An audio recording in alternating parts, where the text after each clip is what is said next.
Hello everyone, thanks for tuning in. So in today's session, I am going to introduce to you the cash book. So before I talk about the cash book, it's important that I do a brief recap of what we did in our previous session. It is that recap that is going to usher in the cash book. In our previous session, we talked about the subdivisions of the ledger. Remember, we said that a ledger is just a special book where accounts are kept.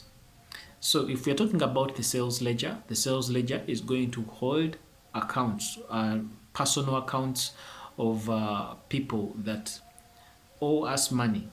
The debtors accounts are kept in the sales ledger. Then in the purchases ledger is a special book that is going to hold personal accounts of our suppliers. In other words, suppliers that have given us things on credit.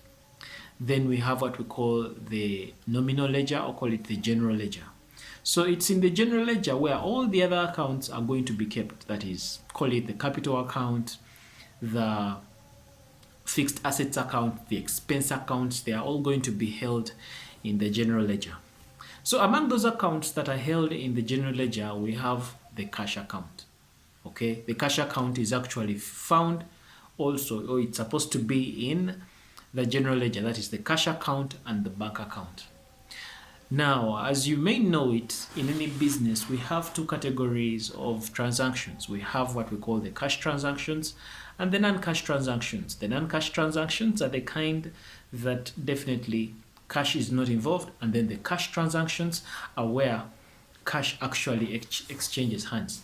And of course, between the cash transactions and the non-cash transactions, you will find that it is the cash transactions that will always be more than the non-cash transactions.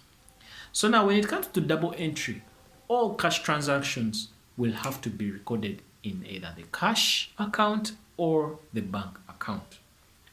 Of course, it is normally in practice, the cash account will always be very busy because you'll always be receiving cash and paying out cash, and all kinds of cash transactions have one of their foot in either the cash account or the bank account. So because the cash account and the bank account appear to be more busy accounts compared to the other accounts that are found in the general ledger and the other accounts that are found in the other subdivisions of the ledger, that is the sales ledger and the purchases ledger, it is only good practice that we extract these cash account and bank account and put them in a special book. This special book is what we are calling the cash book.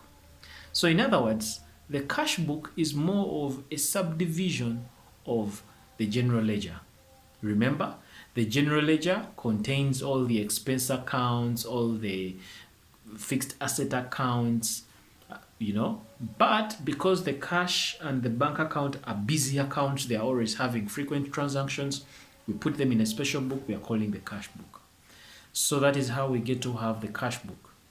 So in this series, in the videos coming, we are going to talk about the types of cash books. We have what we call the double column cash book. We also have what we call the 3-column cash book. And then also we have what we call the petty cash book. So we will be exploring more of these in our upcoming sessions, and as well do worked examples to illustrate how double entry takes place in the cash book. This is Arnold. Thanks for tuning in.